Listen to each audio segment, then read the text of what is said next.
You can see the slide? Yeah. Yeah. Okay. Good, excellent. So thanks very much for being here. And as I say, it's good to be back in North Wales, if only virtually.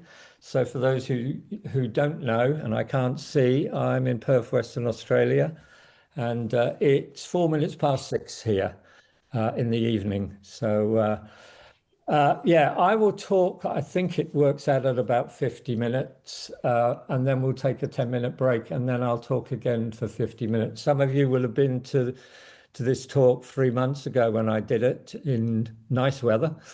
The first talk is pretty much the same. The second talk is some changes because what I wanted to do is reflect a little on what's going on in the healing process within Penrhyn House and North Wales recovery communities.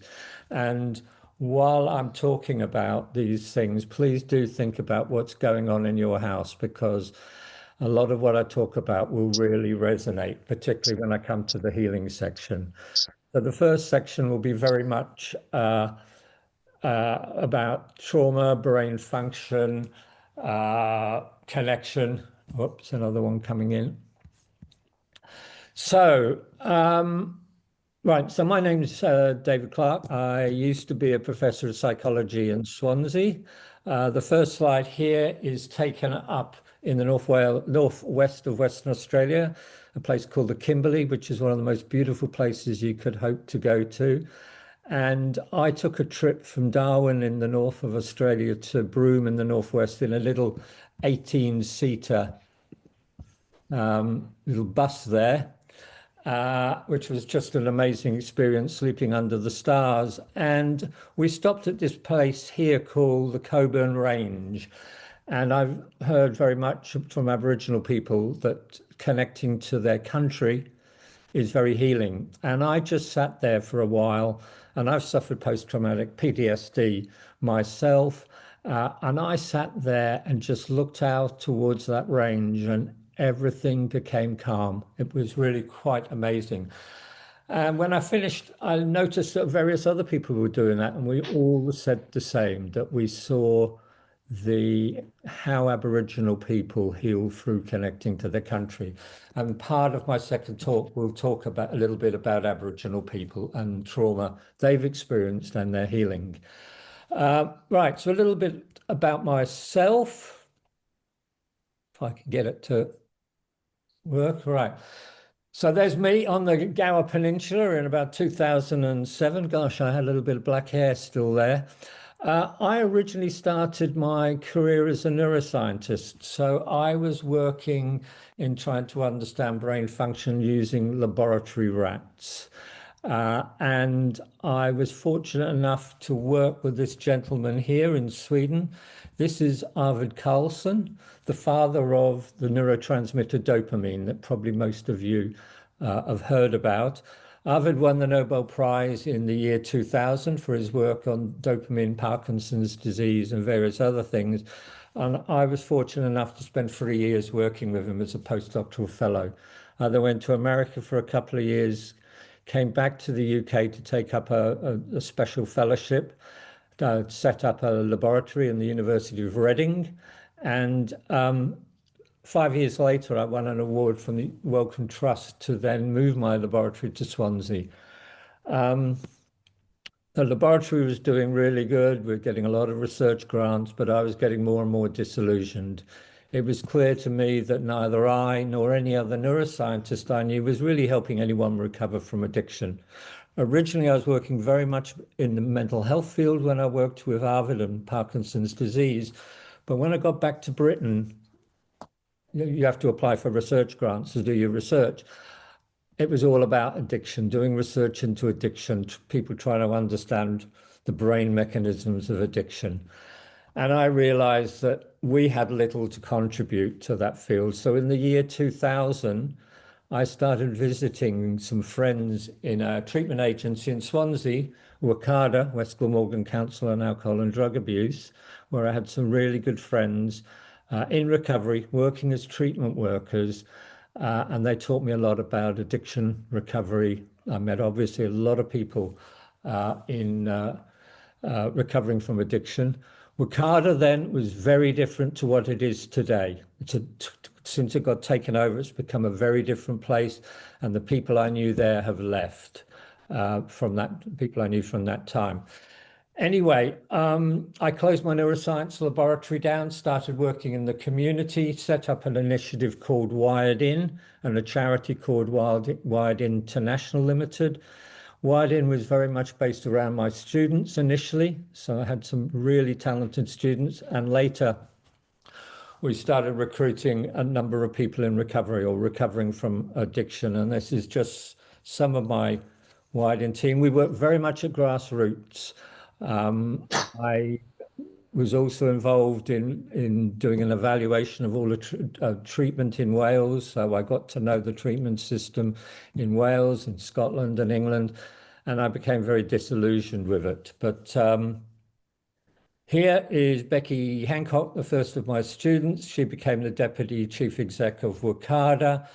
Lucy James became a clinical psychologist. Some of you may know this young lady here, Sarah Davies, who runs Recovery Cymru. And here is a recovering heroin addict, Kevin Manley, who was absolutely amazing, like the girls here. Sadly, I've lost contact with Kevin. So we worked on all sorts of levels in the field. We did research, evaluations, told a lot of stories, ran a little community in Cardiff, had a really good information-based internet system, and eventually we developed an online recovery community called Wired Into Recovery, which operated worldwide, ran for about 4 years. I was basically funding it myself and eventually just couldn't keep doing that.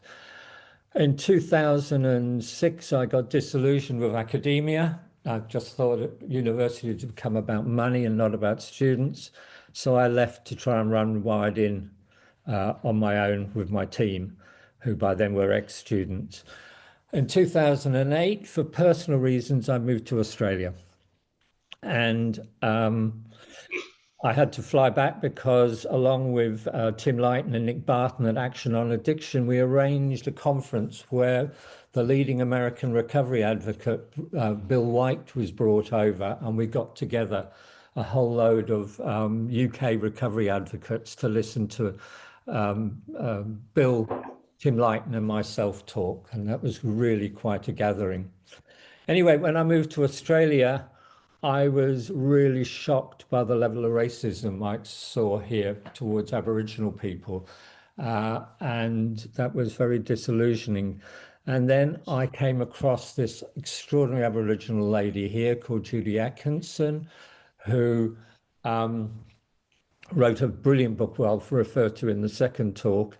And I started to learn about what colonization by the British did to Aboriginal people, how it destroyed their culture and created trauma, which was passed down the generations. And we'll talk about that later.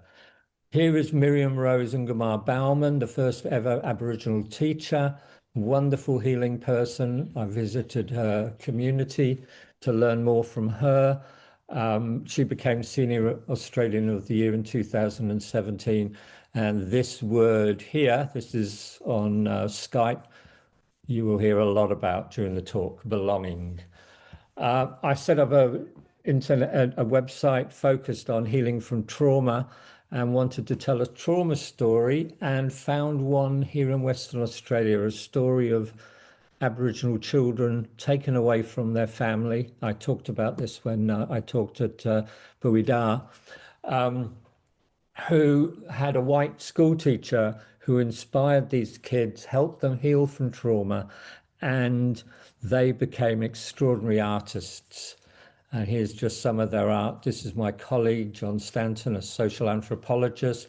And one of our aims was to connect the ancestors today with the children of the time. And this lady here, Cheryl Jones, his mother was there.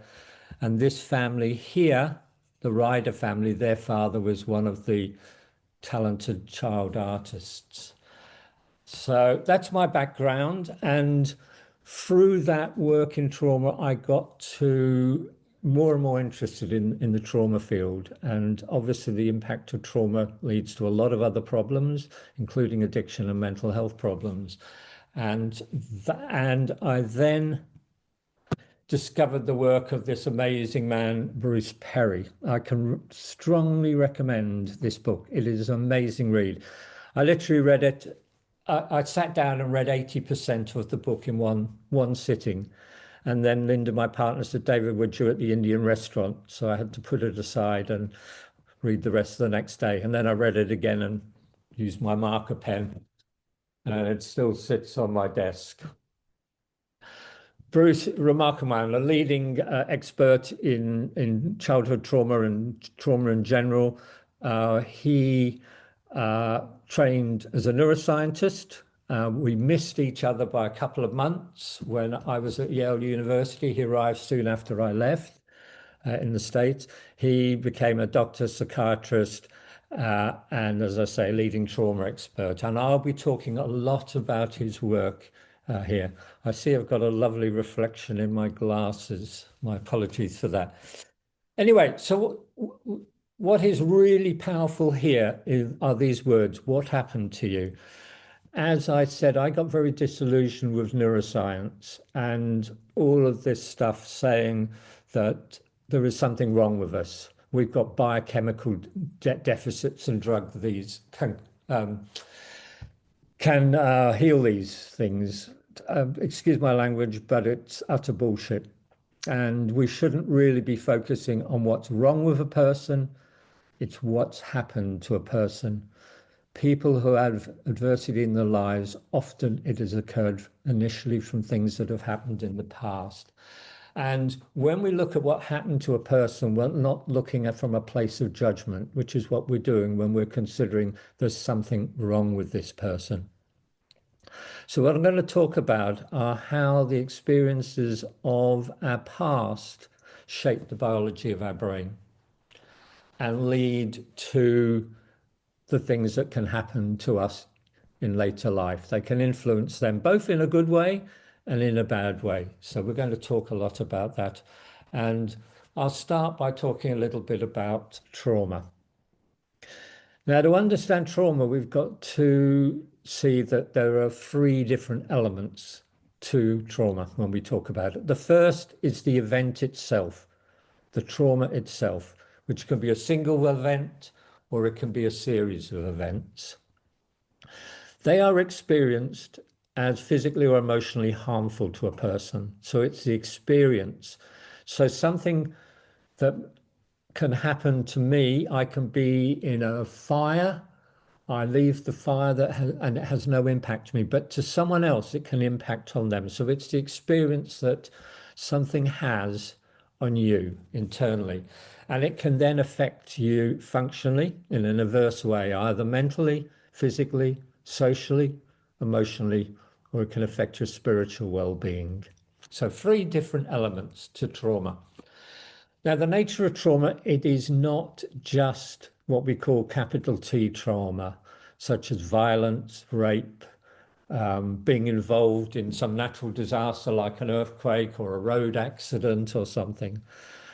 There are also traumatic experiences which come from neglect, fragmented upbringing from your caregiver, or patternless caregiving, marginalization, being excluded, shamed, or minimized.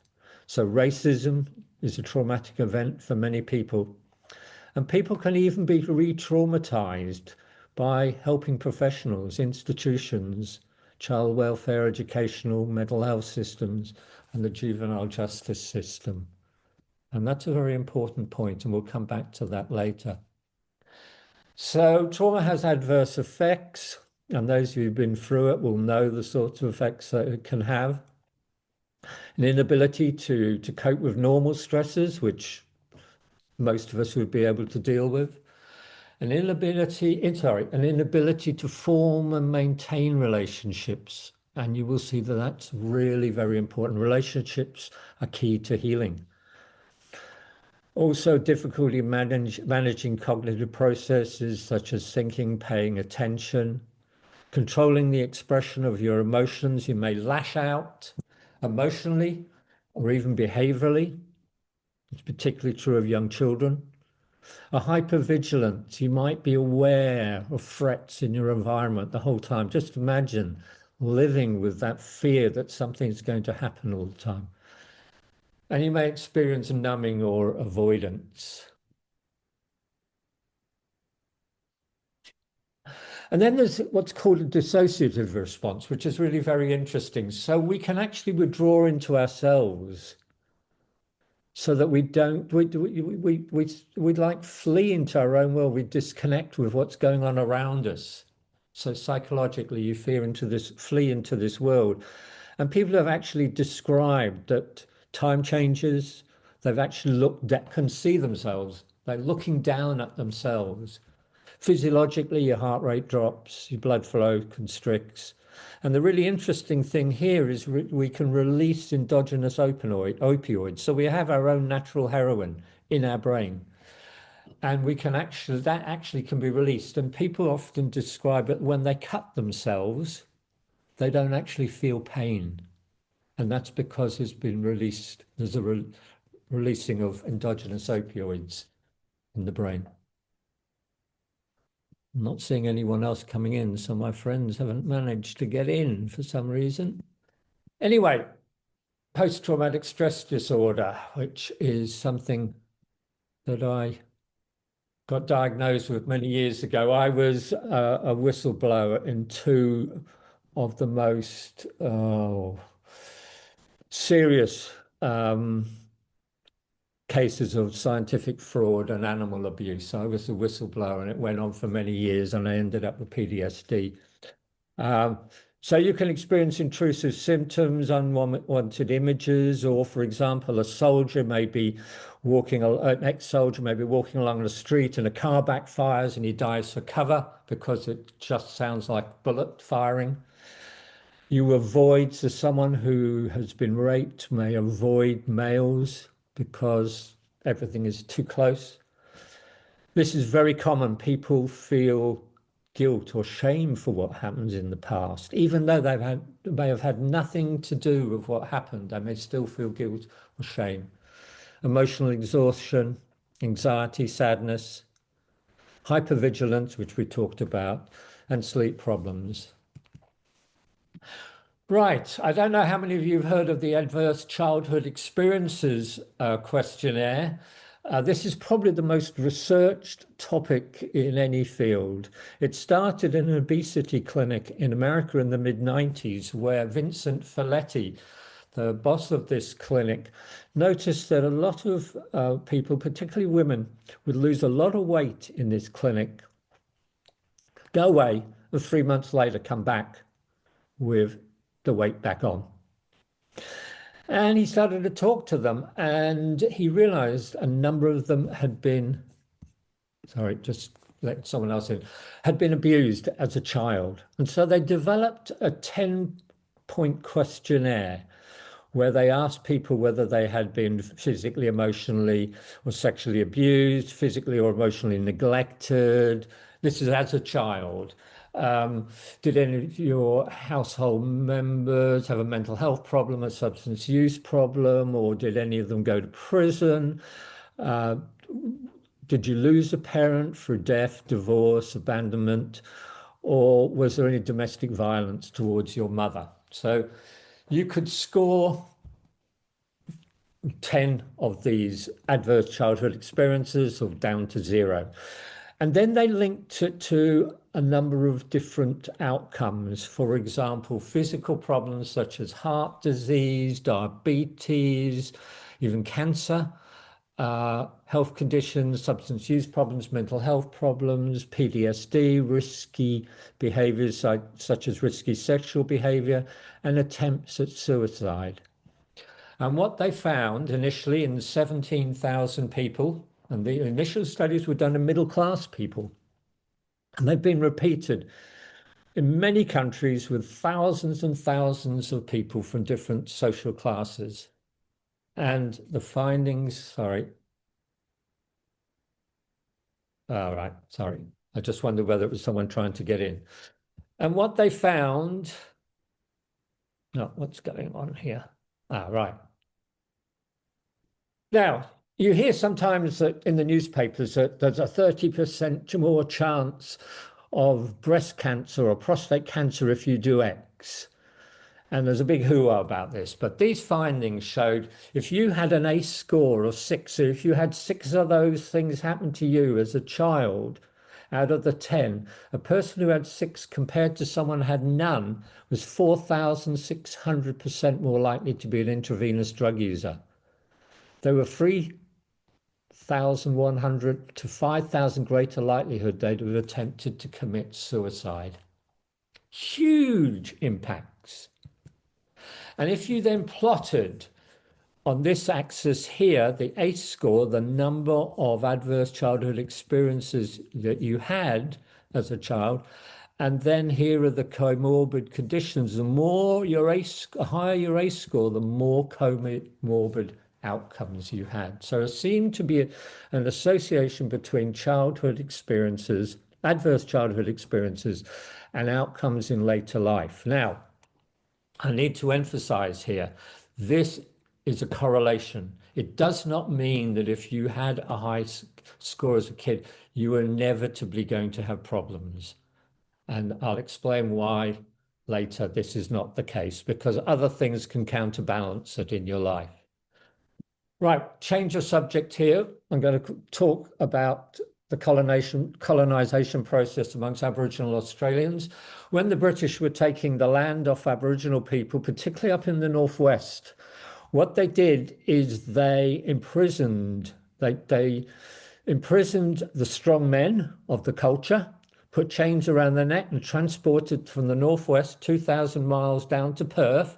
And we've got a most beautiful island off the coast here called Rottnest Island, and that became a prison camp. And what they did, we starved Aboriginal people, we were violent towards them, we brought diseases to this country, we abducted the women, we exploited them, we took their land, and we destroyed their culture. And in 1905, the Aborigines Act, and if you call an Aboriginal person, you do not call them an Aborigine today. That is the horrible word that was used then. They are an Aboriginal person and maybe of one of, it's 200 different countries originally of Aboriginal people. Anyway, we started to take their children because what we wanted to do was turn them to white. We wanted to breed out the black. That was what the British were doing, even in the first half of the 20th century. When Australia signed the 1947 Genocide Act from the United Nations, they were actually committing genocide themselves. They were trying to turn black people into white people. And it's a very horrible past. And I knew nothing about this when I was British living over in your country. Right. Not surprising, Aboriginal people were traumatized, and this trauma got passed down the generations. And what we see today is adults having an inadequate functioning in their day-to-day life. Life expectancy for Aboriginal people is 10 to 12 years less than Anglo-Saxons. There was an escalation in addiction. A lot of Aboriginal people drank, and they drank fast because if they got caught drinking, they'd be sent to prison. So the white guy who would sell the alcohol, he wouldn't go to prison. The Aboriginal person would. There was a lot of domestic violence and a lot of self-harm, suicide. And today, Western Australia in particular has one of the highest rates of childhood suicide in the world. And we have one of the highest incarceration rates. And a lot of that is the racism. A lot of it as well is the trauma that's been passed down the generations. Right, I must speed up a little. We're going to look at making sense of the world, and we're going to go into looking at the brain. Here is a picture of our brain. On this side, the front, there's our eyes. Here's the cortex, the higher part of the brain. And here's the hind brain. And here's a model. A lot of these pictures are from Bruce Perry. Here, our brain is basically electricity and chemicals. So neurons here fire, electricity passes down, gets to the end here, releases a chemical. So when I was a neuroscientist, one of the things I was doing in an anesthetized rat is measuring activity in single cells and how different parts of the brain influenced, etc. Oh, my past. Right, now this is very important now. We're now going to look at how the brain actually functions. And I'm going to start at the bottom of your brain here and look up and look at the functional distribution across the different parts of the brain. Here in the brain stem, the lower part of the brain deals with it's our safety system. It monitors blood pressure, heart rate, and body temperature, for example. And if anything goes wrong there, we get a warning here. As you go higher order in terms of function to the diencephalon cerebellum, which deals with sleep, appetite, satiety, arousal, motor regulation, up to the limbic region involved in emotional reactivity. Some of you will have heard of the amygdala, which is also being linked with trauma, sexual behavior, attachment, and reward. And then the cortex is our thinking part of the brain, where we learn to plan for the future, think of the past, where we learn different languages and everything.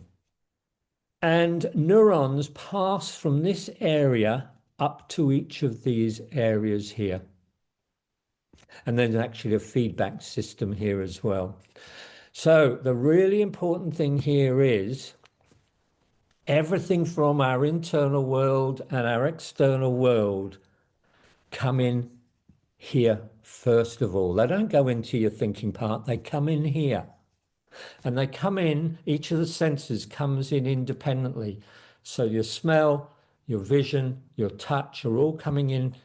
They come in here and they're compared with what was there in the past.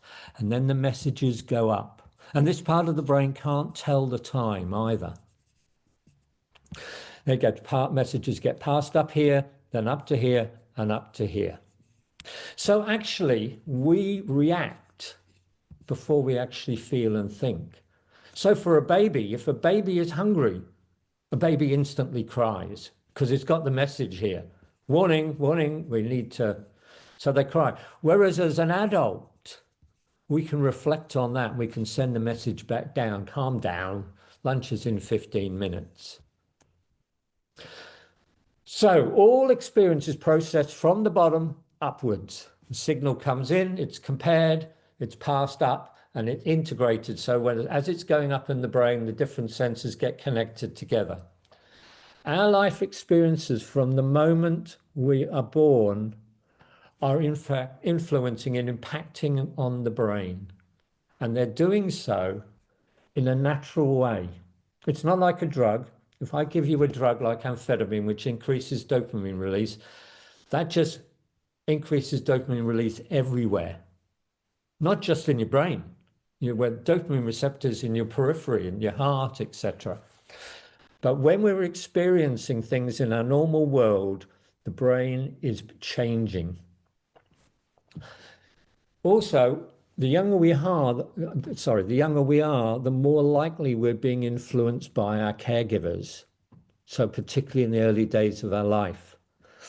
And each of us over time develops our own unique worldview of what's going on. So this is more than just memories. We all develop our own memories, but a lot of other things are going on and information is being passed on in the brain that we don't even know about and think about.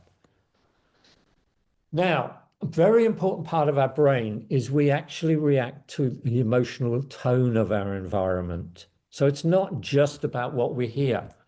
We actually feel the vibration of an environment. And I remember the first time I went into a genuine recovery community, BAC O'Connor, I really felt this incredible environment. It was a real recovery community. And it was the same when I came to Penrhyn House the first time. I could feel it. I didn't need to hear it. I could feel there was a real emotional tone about the place. Then the next thing you need to know about is being in balance is core to our health. Our body systems down here monitor what's going on and try to keep us in balance. Hold on, someone else has just come in.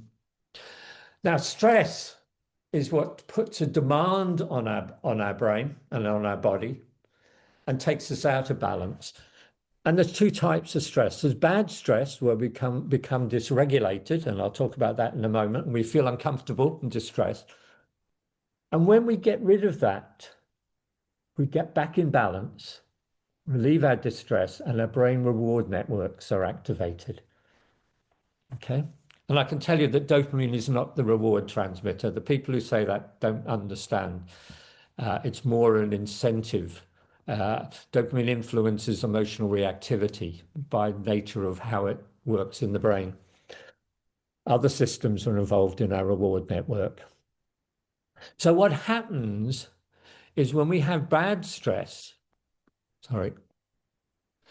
so stress can be unpredictable, severe, and prolonged, and that changes the stress response system down here.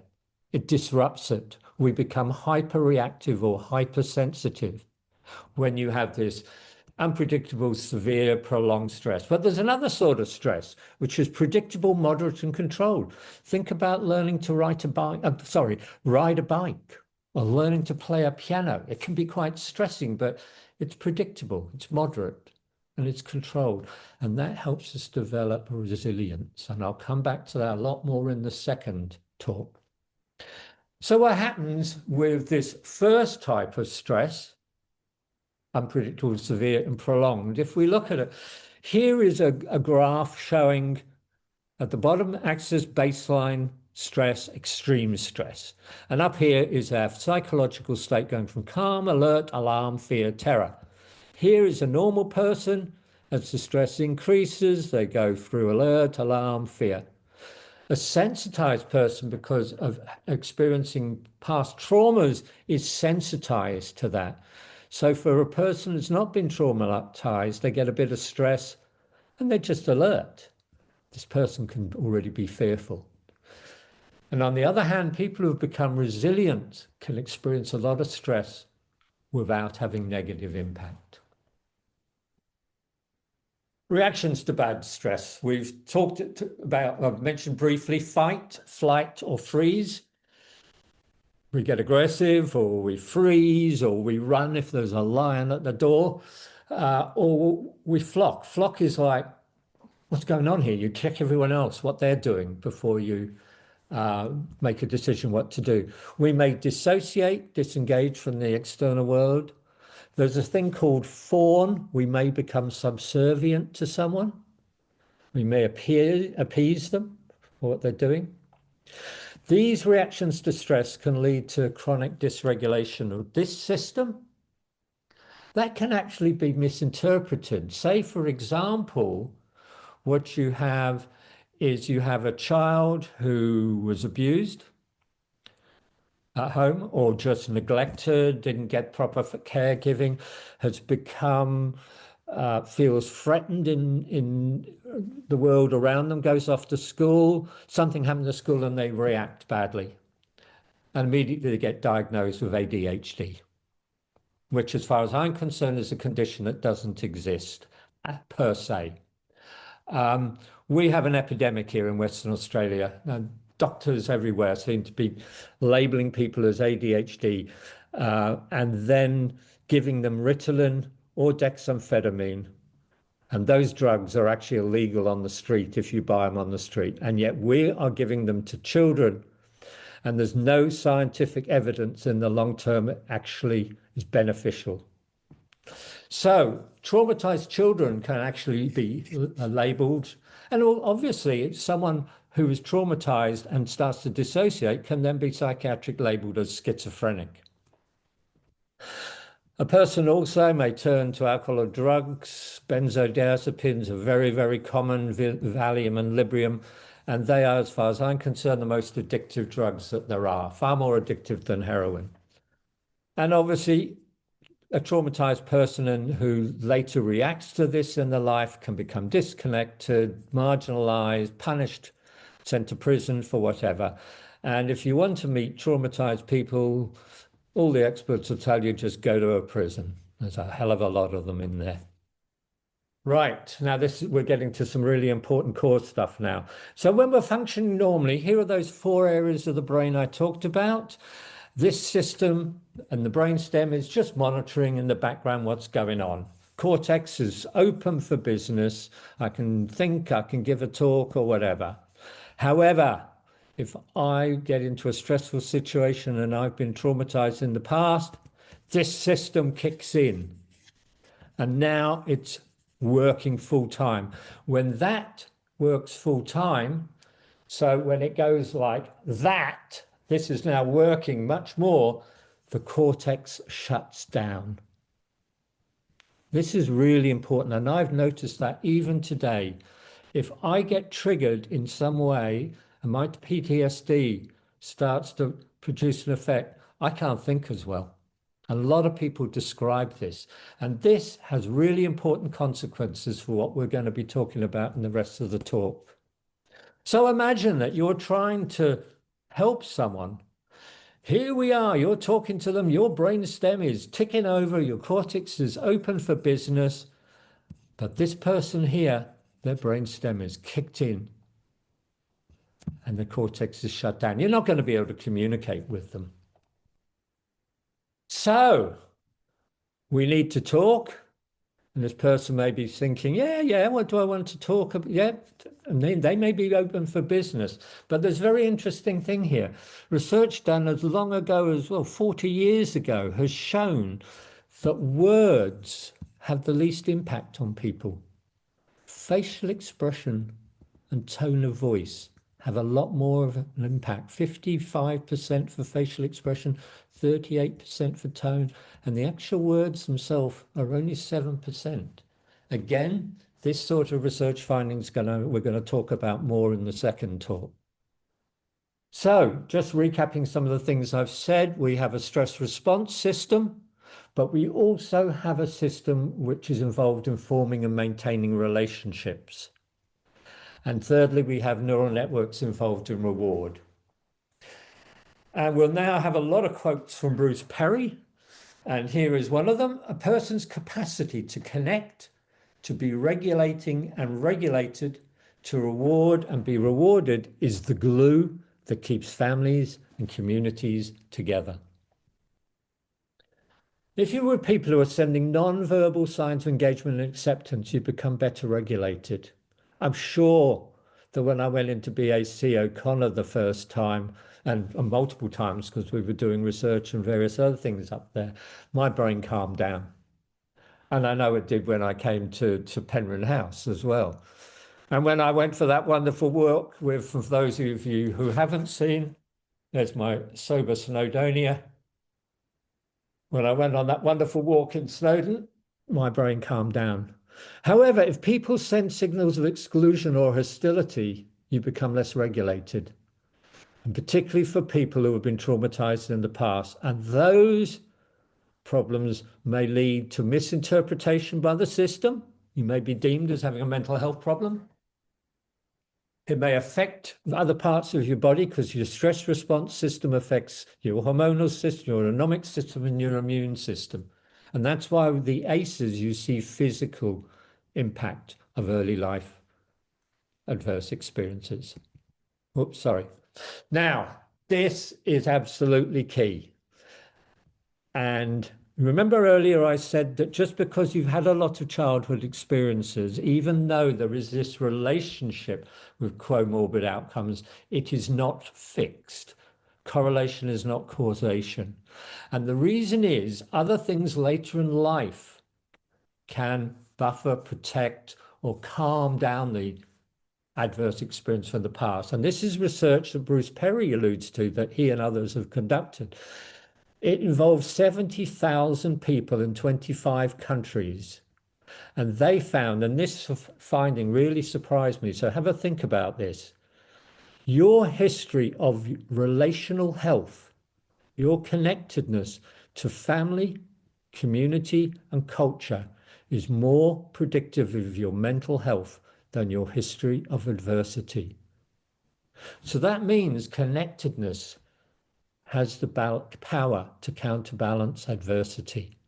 This is hugely important and is formed part of the core of what is going on at Penrhyn House and other recovery communities. And we'll revisit this numbers of times.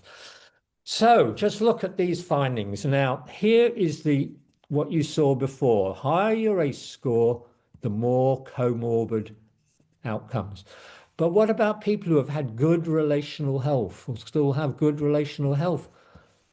That graph is shifted to the right. So I can have had many more adverse childhood experiences as a child, but my comorbid outcomes are less if I'm down here. So the normal person might be, say five there. Good relationships in your life, you've only got one and a bit. On the other hand, if you've had relational poverty, you've been disconnected, and we're going to talk about that a lot in the second talk, you have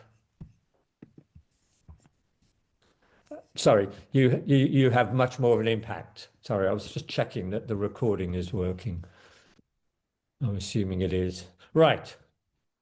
Now, the other thing that Bruce Perry emphasizes, that there is not this absolute certainty, is the timing of the adversity makes a huge difference in determining the overall risk from these adverse childhood experiences. The earlier you have them in life, the more they're likely to impact before other things can influence them. And his research, or his and his colleagues' research, has shown the first 2 months have a disproportionately important impact on your long-term health and development. And that's not surprising, because that is when our brain is growing the most, is in that very important stage, early stage of your life. That's when your regulatory systems are forming and getting better and stronger and more developed. So the important thing is that though those adverse childhood experiences tell us a lot of what's going on, they are not a fixed outcome. Poor outcomes are not inevitable. Right, belonging and love are the core to human experience. We're a social species. Tens of thousands of years when we were first on this planet, we existed in clans. We would not have survived if we were individuals. We had groups of people. Young kids had multiple parents because we were all together. Today, we've become a bit more disconnected, and I'll talk about that in the second talk. So belonging means safety. Isolated and disconnected, we are vulnerable.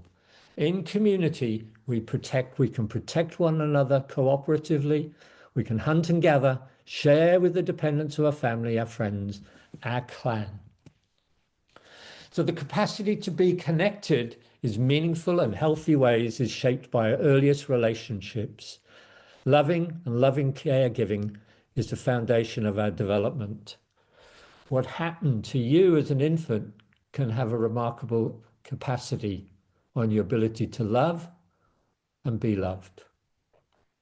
And I love this thing from Bruce Perry. Relational glue keeps our species alive, and love is the relational superglue.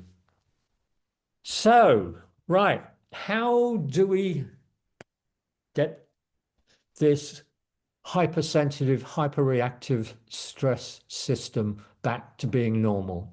That's the key here. Now, think about it. What's the first thing we experience as a human being? Have a think. The first thing we experience is a boom, boom, boom, boom, a mother's heartbeat while we're in the womb. So we've got this rhythm pounding away at the same time as we're getting all this warmth, all the nutrients and everything we need. So rhythm is now connected with all the things we need. So to us, all life is rhythmic. Rhythm is embedded in our biological system. So we feel the sound, the pressure and vibrations when we're a fetus. And everything that we need is satisfied. And when we come out, we get this same sort of rhythm, the rocking, the goody goody goody from mum and dad. lots of these rhythms of comfort and soothe. However, yeah, and as we grow up, we find our own things that bring rhythm to our lives. It may be walking, it may be dancing, maybe singing, maybe sport. For me, it's listening to waves on a beach. It's being on my spin bike in the gym. I couldn't understand how in the gym I would be exhausted after a session. I go at 100 miles an hour. And yet in here, I was calm as anything. And numbers of people have said the same to me. One of my colleagues in the thing told me one day in the spin class, told me one day she was in a bank robbery. They put a gun to her head and clicked. There wasn't a bullet in there, but she still heard it. Doctors treated her with all sorts of things, including electroconvulsive therapy, strapping electrodes on her head. Criminal.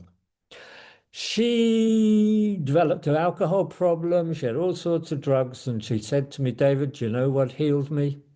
I said, yeah. She said, coming to this room.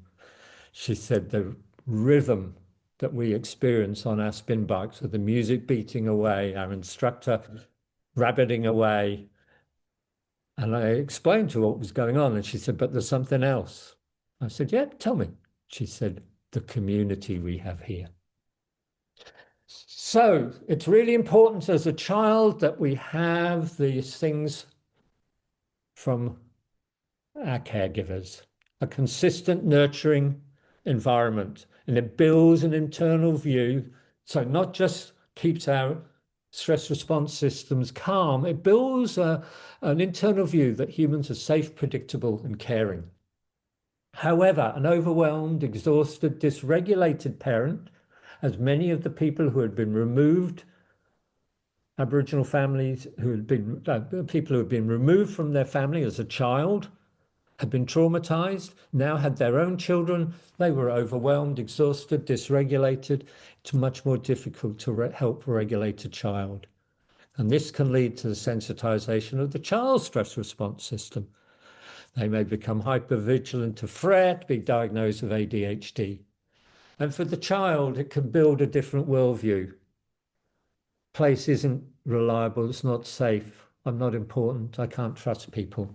Now, again, let me emphasize, because someone's experienced those childhood experience doesn't necessarily mean that that's what will happen, but it can happen.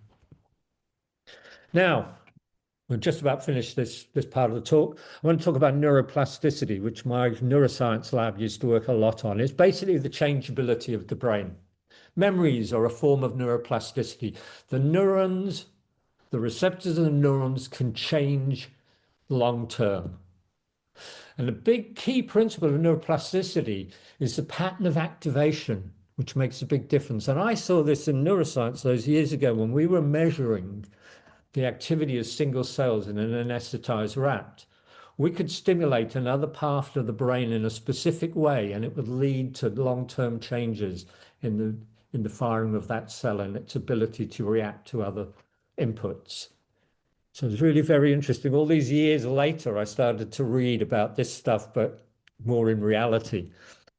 So moderate, predictable, and controlled activation of our stress response system can lead to a more flexible, stronger stress response capability that lets a person demonstrate resilience in the face of more extreme stresses. So remember, I had the prolonged, unpredictable stress that produced the response to trauma, and then the other one, which create the resilience. So if we have the right rhythms and the right inputs, the system can calm and become strong and develop resilience. Now, here's a really important point that Bruce Perry points out, and we would know from neuroscience, is a meaningful dose of this rhythm. Neural networks work on basis of seconds and fractions of seconds. So an hour's worth of therapy is not working the same as these meaningful doses of short little things. And just continue lots of those. And I'll talk about this in the next talk, that a lot of these little things help build little short things lasting seconds that you see in your environment, the glance that someone gives you, the welcome smile or whatever, they have a big effect on our system. So they're the two forms of stress that lead, one leading to vulnerability and the other one leading to resilience. And I'll leave you with my walk in Snowdonia that I had with Rob and Leanne and a number of members of NWRC. There we are with our Sober Snowdonia shirts. If we have a 5 to 10 minute break, of a reasonable amount to get through, so I'll need to keep it relatively short, and I'll come back. And anyone wants to chat now, we can do that. Thanks a lot. And the next one we will call, the next talk will be called Transforming Pain into Power.